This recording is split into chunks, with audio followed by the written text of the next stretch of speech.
member for holding this hearing today on MMIW. It's critically important. I want to also thank Senator Heidkamp for bringing this issue up early in this Congress, and her leadership here is very, very much appreciated. We're here today because we have an epidemic on our hands. Native Americans in Montana and across this country are dealing with violence at a much higher rate than the rest of the population. And too much violence has gone unreported, and when that violence has been reported, it has gone unchallenged and with no resolution. This must change. It deserves this committee's full attention. I think it deserves Congress's full attention. I met with folks in Missoula earlier this year. One of those folks is Brianna Lamb, a strong local advocate. She's with us here today. They told me that since the first of the year, almost 24 Native Americans have gone missing in Montana alone. And at that time, only one had been found. There's more than that's been missing now at this date. I think 2 have been found. One has passed, one had been killed, and the other was found alive. You cannot step foot in Indian country without hearing a heartbreaking story about this growing problem, and that is why we are here today. We need to know exactly what's happening and exactly what can happen to solve this problem, because these are people, these are families, these are communities that our law enforcement agencies need to look out for. Ashley Loring, Heavy Runner, you've been talked about already today. Thank you for being here.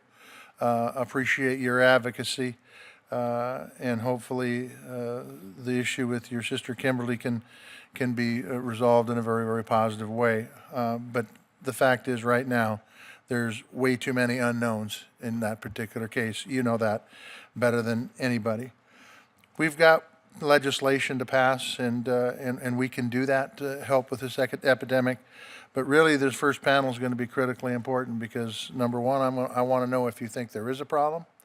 Number two, what can we do to solve the problem? Because I'm telling you, 24 doesn't sound like a lot, but in a state of 1 million people, if you put that out to the population, that would be a ton of folks. We've got to find a solution to this. It simply cannot go on as it's gone on for the last number of years. Well, thank you, Ranking Member Udall. I want to thank the panel for being here today, and I know fully well that the people sitting at this panel right now are critically important if we're going to get this solved. And so the first question is do you guys believe that there is a problem with missing and murdered Indigenous women? A simple yes or no answer will work. Yes, I believe there is a problem. Good. Yes, sir, I do. Yep. Absolutely, yes. Okay. So we're going to have a panel coming up with you guys who's going to talk about what's going on the ground. But when it comes to doing an investigation, doing it in a timely manner, getting the information, where's the problem? Is it with the BIA? Is it with the FBI? Is it with tribal law enforcement? Where's the problem? Because if it is a problem, and you agreed it is a problem, where's the problem with?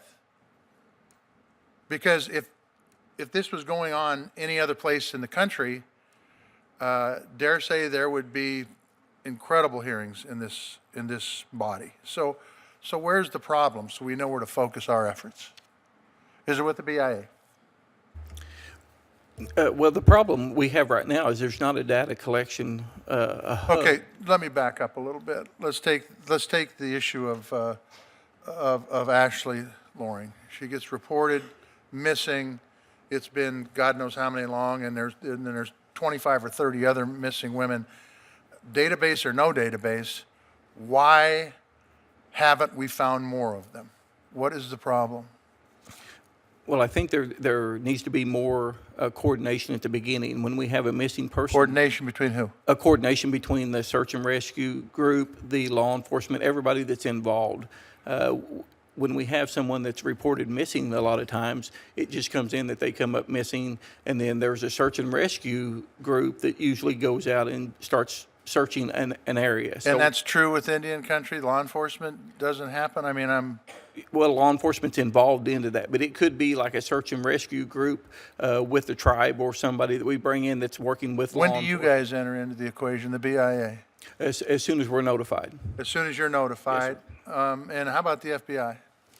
Exactly the same, sir. You know, as soon as we're notified, we actually bring assets to the table, Okay, and so- we provide them. So in many of these cases, and I think with, in Ashley, Loring Heavy Runner's cases, the BIA had it and then the BIA turned it over to the FBI. Is that what normally happens? Well, not necessarily. That there's a tribal police department there on the reservation, so they operate the uniform police program. So Yeah. the BIA does the criminal investigations there. So it could be, it depends on the reservation. It could be the uniform police get the call immediately. I and know, they but when, at respond. what point in time is it turned over to the BIA because, I mean, the FBI, because I'm not sure the FBI is in on the very beginning. At least that's not what I'm being made aware of. Yes, sir. It depends if the BIA investigator's involved in it. Yep. Normally we coordinate with the FBI, and normally we work joint investigations on most of the. So what you're saying Case. is when a missing and murdered indigenous women is reported, you've got tribal police, BIA, and FBI that are working to find that person. It could be, depending on the area and whether there's, where it's reported at. The BIA may be the lead investigative agency, or the FBI may be the lead investigative agency. So there's, what determines that? It depends on what, the agents that's available. It depends on what's reported. The uniform police department could be doing searches. It depends on what's reported. It could be somebody that's been reported So what's, missing. so why are we not finding these people?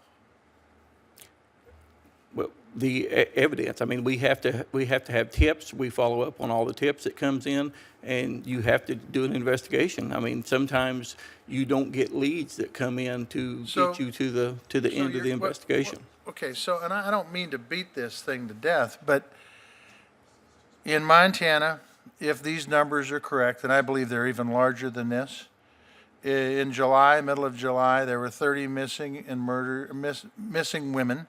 One of them had been found. We've got, these are Native Americans. We've got 70,000 Native Americans in Montana. That seems a bit excessive to me, to not be able to find a few of them. And I know there's overlapping jurisdictions with tribal police and BIA and potentially FBI. But there's got to be a reason for this.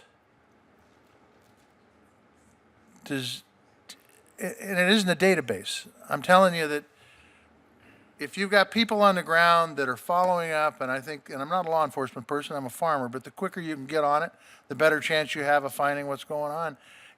Are we really putting the kind of resources we need? Is the BIA putting the kind of resources? Does the FBI have the kind of resources to be able to get into Indian country and do the investigation, helping tribal police? But actually, you guys are the lead dogs here. I mean, truthfully. Do you have the resources to do it? Do you have the manpower to do it?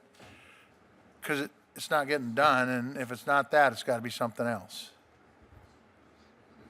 Well, some of those cases are not Indian country cases. We find that some of them are in the urban areas. So Yeah, that's true, but they're Native American women. Correct, which the BIA doesn't have jurisdiction off the reservation. So we do investigate the claims of missing person, claims that's on the reservation, and we do try to work with the tribal police. If the tribal police are running the uniform police program, as soon as we're notified, we send resources in there to try to get started. But sometimes a search and rescue crew or someone gets started, and if they find evidence or search an area and they haven't been, everybody hadn't got together and they've got a plan before they start doing those things. I got it. Yeah, we could destroy evidence or not find something because of that issue. Something's not happening here, though. I mean, I can keep going down this, but we're not getting anywhere. Something is not happening that needs to happen, that is happening in other places in the country, but it's not happening when it's applied to indigenous women. And I don't know what it is. We're going to have to find out. I don't know if it's manpower. I don't know if it's money. I don't know what it is. If maybe it's lack of cooperation between the entities, but my time is long past. Thank you very much. Thank you, Mr. Chairman, and I want to thank you and Vice Chair Udall for holding this hearing. It's been going on for about 2 hours and 40 minutes, maybe the longest hearing we've had this year, I don't know, in Indian Affairs, but I think it's a hearing that was past due to have, and I'm very, very happy that under your leadership, Chairman Hoven and Vice Chair Udall, that we had this, and I want to thank the folks on this panel for testifying. I know it is not easy. It cannot be easy. And as Senator Heitkamp said, the people you represent, the communities you represent. I very much appreciate it. I also want to recognize Charles Addington from the Bureau of Indian Affairs because he did stick around. And oftentimes, we have hearings, and I get the impression over the last 12 years that I've been here that sometimes folks from the administration come to check the box and walk out the door. I think Mr. Addington, you standing here, sitting here and listening to this, and I know you had other things you could be doing, but I think it represents the fact that you're going to take this issue seriously, and I appreciate that. I think the proof will be in the pudding when we get done with all this, if we can figure out a way for tribal law enforcement and BIA and FBI and whoever else is in the equation to be able to work better together. There's a lot of things that have been said today as I've listened to the testimony of the second panel in particular, because our votes had stopped so I could listen to them all, that were very disturbing. One of the ladies said there's a trust issue. Might have been you, Amber. And if there's a lack of trust, we got major problems right off the top, and we need to figure out how to solve that problem in and of itself, because the truth is that our first responders, whether they're in Indian country or anywhere else, are an incredible asset to us, and we ought to be trusting of them to do the job that they were hired to do. I would also say that there were some issues around evidence that is very, very disturbing. But I do want to start with you, Kimberly, and just kind of go down the line. You said that your sister is missing on June 12th of 2017. Were the tribal police the first ones who started the investigation, or was it somebody else? Was it a search and rescue team, or was it, or who was it? Who started? The first people who we spoke with was the tribal police Okay. and the BIA at the same time. Yeah. At the same time, BIA, Yes. and that was on June 12th when your sister turned up missing? No, Or- the problem is with that is that the first lead that they got was on June 25th, and that's when they started the 3-day search. Okay, so did you know she was missing before the 25th of June, and did you report it? So we were told that Ashley was hanging out with a family friend. And this family friend, he lives in a very rural place. So Okay. so it was fine for that. And then when we actually got to see this family friend, Yeah. he stated that he hasn't seen Ashley for 2 weeks. Okay, I got you. So then you knew there was big-time trouble at that moment in time. Yes. And the FBI came in, like, if my math's right, nearly 10 months later. And that FBI was brought in at the request of who? At the request of you, or the BIA, or the tribal police, or do you know? Well, we were told that they were brought in by the request of the BIA. Okay. Okay. And you were told that if the FBI was brought in, that Ashley would never be found. Is that correct? Exactly. That was from the head of the BIA agent that was on her case. He's the main guy. He quoted that if the FBI was to get on Ashley's case, Ashley will never be found because he worked his hardest and the FBI will not look for Ashley. Okay. Yeah. And as far as the evidence with the sweater and the boots, who is that still in tribal police's hand, or BIA's hands, or whose hands? I did call them last week, and I am still waiting for a call back to see where this is at, the sweater is at. Okay.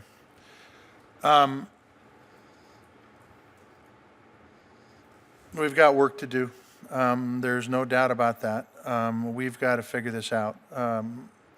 I'm not sure we got any answers today. I mean, you guys gave us answers. You gave us answers, your experience, but I'm not sure we've got answers on what needs to happen, other than better communication up and down the line. That's pretty obvious.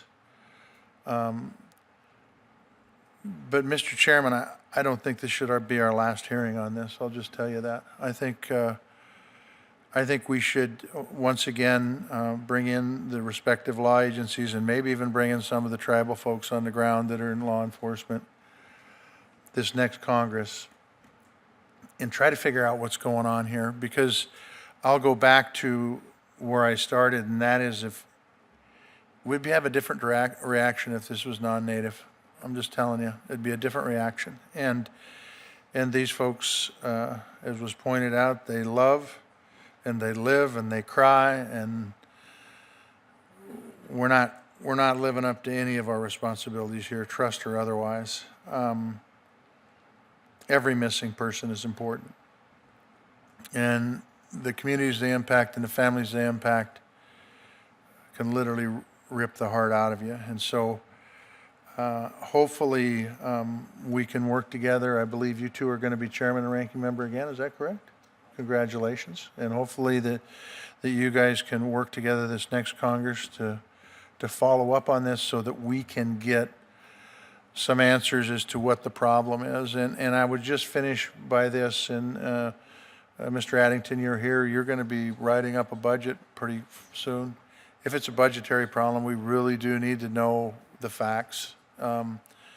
And if we need, and many of us here are appropriators, in fact, I think all three of us are appropriators, and there's some others on this committee that are appropriators. If it's a situation that we need more tribal law enforcement or we need more BIA law enforcement, I can tell you, I believe we need more FBI law enforcement, and the FBI isn't here. But we've got problems all over the country with not enough manpower in the FBI. So thank you very much for being here. I want to thank the witnesses on both panels. I want to thank the chairman and ranking member one more time, and tell you that I don't think we give up on this today. I think we continue to work. You guys keep your voices being heard, and I'll keep my ears open. Thank you. God bless you all.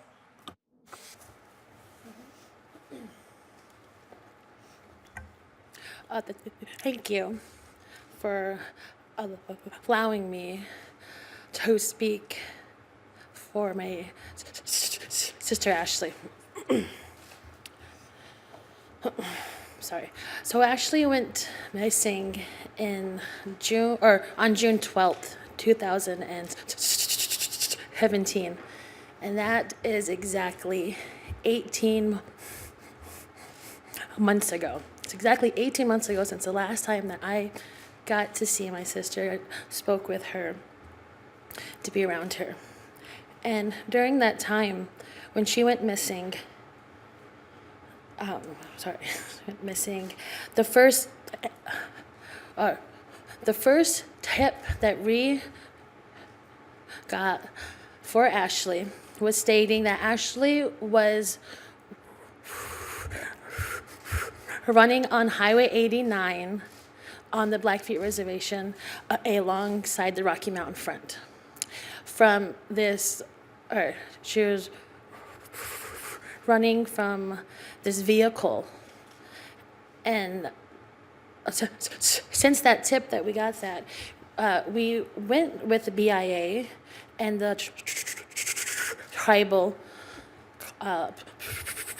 police, and they searched for 3 days. They searched for 3 days to look for Ashley.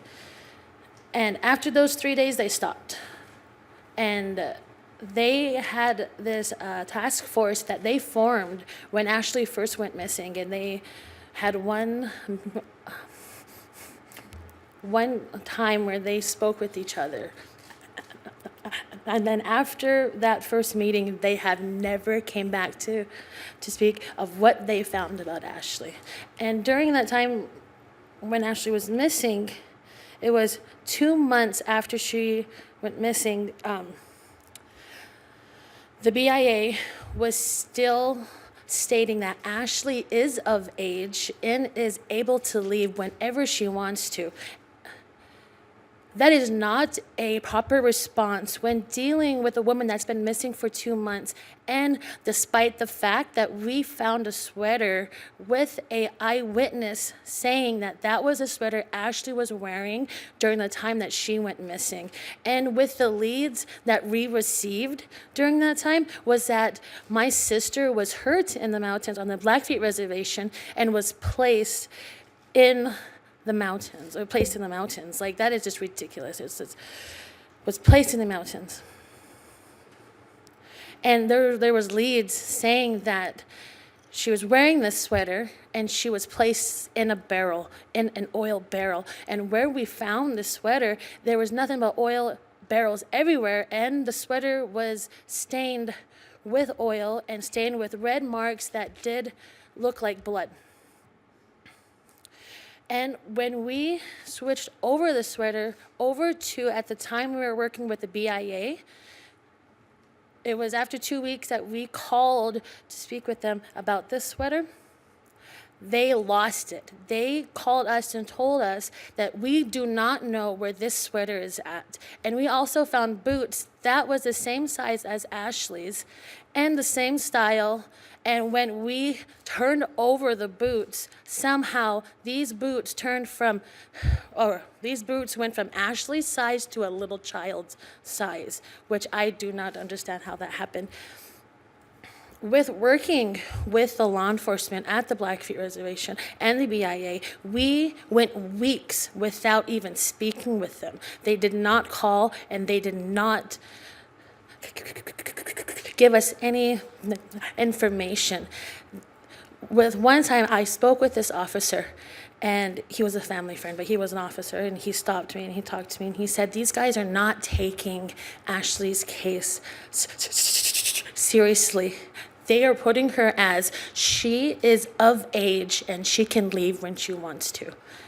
That is not a proper response when you deal with missing and murdered and indigenous girls that are gone missing and murdered. And one more thing with working with these law enforcement officers, there was this officer that was the head of Ashley's case, and he was leaking information to one of the prime suspects, and he was having a